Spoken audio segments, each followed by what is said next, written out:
path went dark 30 feet in. She was standing at the end of it, waiting. I've never told this to anyone except my sister, and even she thinks I embellished it. I didn't. My name's Rachel. I've been shooting weddings and private events in the New Orleans area going on 11 years now, and I'm good at what I do, or I was before that August night in Lakeview changed something in the way I look at photographs. I don't mean that metaphorically. I mean I actually cannot look at my own work the same way anymore. There's always that half second where I'm checking, is she in this one too? The Arceneaux estate. That's what everybody called it, even though the family who owned it by then wasn't named Arceneaux anymore. Hadn't been for 40 years. August in Lakeview hits like a wet wool blanket you can't take off, and by the time I got there around 7 that evening, my lens hood was fogging up before I even got out of the truck. I'd cracked that hood dropping my bag at a Metairie reception back in April. Little hairline fracture running diagonal across the left side. Meant to replace it. Never did. The venue coordinator met me at the gate, handed me a drink ticket I'd never use and said, "Stay out of the back garden after 9. I figured it was a liability thing. The reception was loud, a second-line band, maybe 80 guests, the kind of party where everybody's either dancing or wishing they were. I was doing my job. Circling the room, catching toasts, grabbing candidates near the bar. Somewhere around 8:30 I noticed a woman standing near the French doors to the garden. She wasn't dancing, wasn't talking to anyone, just standing there in a cream-colored dress, watching the room. I raised my camera, habit really, she had a good face, and she turned and looked directly into my lens. Not at me. Into the lens. I lowered it and she was already gone, absorbed back into the crowd somewhere. I figured she was just shy. I took maybe 120 shots between 7 and 9. I didn't notice she was in 60 of them until later. There was a Popeyes bag on the counter in the caterer's staging area. I remember that specifically because it struck me as funny, this formal estate wedding and somebody had run a fast food order. That's the kind of thing I notice. I notice wrong details. It's what makes me decent at my job. So when the woman in the cream dress appeared again, same spot near the French doors, same stillness, I noticed that too. The staging area light was on. Every other guest near her had a shadow. She didn't. I know how that sounds. I stood there for maybe 6 seconds trying to decide if I was just tired. I'd had a long week. I'd been on a new prescription since July that sometimes made me feel slow and a little sideways. And then the band hit a loud chord and when I looked back the doors were open and she was outside. My feet were hurting. 3 hours of event photography in dress shoes. I don't care who you are, your feet are done by hour 3. I walked to the open French doors to get some air. And that's when I saw her properly for the first time. She was standing about 20 feet out in the garden, just past the string light's reach, right where the light bled into dark. And she raised one hand and motioned to me. Slow, deliberate, like she'd been waiting for me specifically, like she'd known I'd come to the doors. The cicadas were going. They're always going in August. I noticed I'd stopped hearing the band. I said out loud to nobody, "I'm working." She didn't move, just kept her hand raised. I went back inside.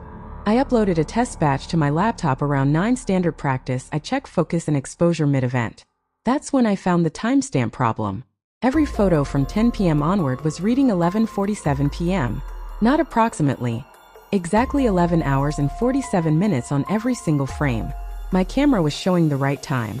The card was fine. And I hadn't taken any photos yet from 10 p.m. onward because it was, at that moment, 9. I know what that sounds like.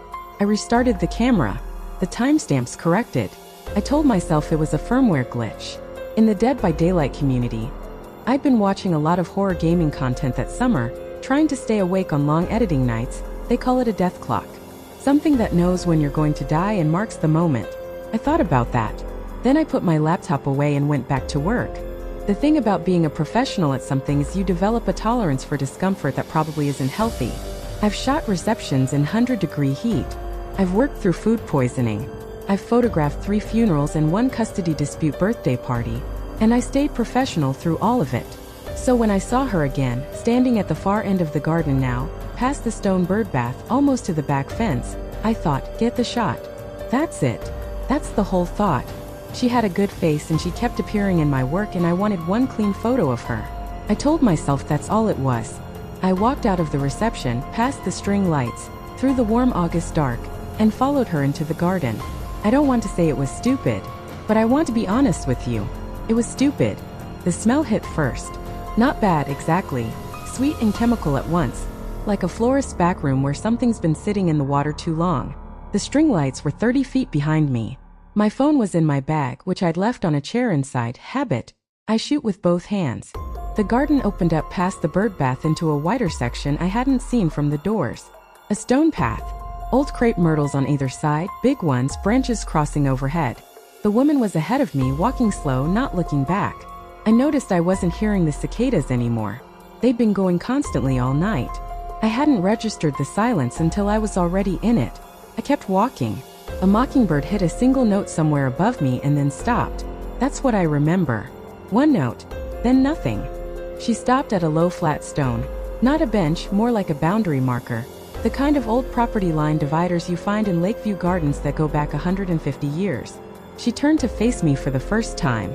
I raised my camera. I don't know why. Reflex. The screen lit up and I had her in frame, and I can tell you now, 11 years shooting people for a living, she was the most still person I have ever aimed a lens at. Not calm still. Wrong still. The kind of still that a person doesn't do, that a person can't do, because a person is always breathing, shifting weight, blinking. She was doing none of those things. My stomach dropped, and not in a scared way, which is the strange part. More like the feeling you get when you step off a curb you didn't see, that half second where your body registers the ground isn't where you thought it was. Then she stepped aside, and I saw what was on the other side of the stone. I'm not going to describe it in detail. I'm not because I can't, but because I've tried twice, and both times I scared myself so bad I couldn't sleep for a week, and I don't want to do that again tonight. What I will tell you, there was a second figure crouched low behind the stone. And it was wrong in the way that the woman was wrong, except 10 times worse, wrong in every dimension at once, the kind of wrong that your eyes don't have the vocabulary for, so they just keep sending the image to your brain and your brain keeps sending it back. Try again, something's off, try again. I took a photo. I don't know why I took a photo. I ran. I ran back up the stone path, through the crepe myrtles, and I hit the string lights running, and I didn't stop until I was inside the estate with the French door shut behind me, and a stranger grabbing my arm asking if I was okay. I was not okay. I said I was. I sat in a chair near the bar for about 20 minutes and let the party happen around me. A groomsman asked if I needed water. I said yes. He brought it and I held it and didn't drink it. The band was playing something with a trumpet, and it sounded very far away even though they were 15 feet from me. This is what shock feels like if you've never had it. Not dramatic. Not screaming. Just a flatness, like someone turned the contrast down on the world. A woman I'd been photographing all night, the bride's aunt, I think she'd been dancing, leaned over and said, "Honey, you look like you saw a ghost." I laughed. Came out wrong. She moved away quickly and didn't come back. I didn't look at my photos until I got home at 2 in the morning and uploaded the full card. I found her in 63 images. 63 shots across 5 hours, different angles, different corners of the room, always in frame, always looking directly into the lens. Not at the party. At me. Here's the thing. I sent the proofs to the bride's coordinator 3 days later. Standard turnaround. The coordinator called me and asked me to recheck my files, because they couldn't find the woman in cream in any of the images. Not one. I opened my copies. She was in all 63. I sent them a second set of exports directly from my hard drive. Same result. The coordinator saw an empty room corner in every shot where I could clearly see the woman standing.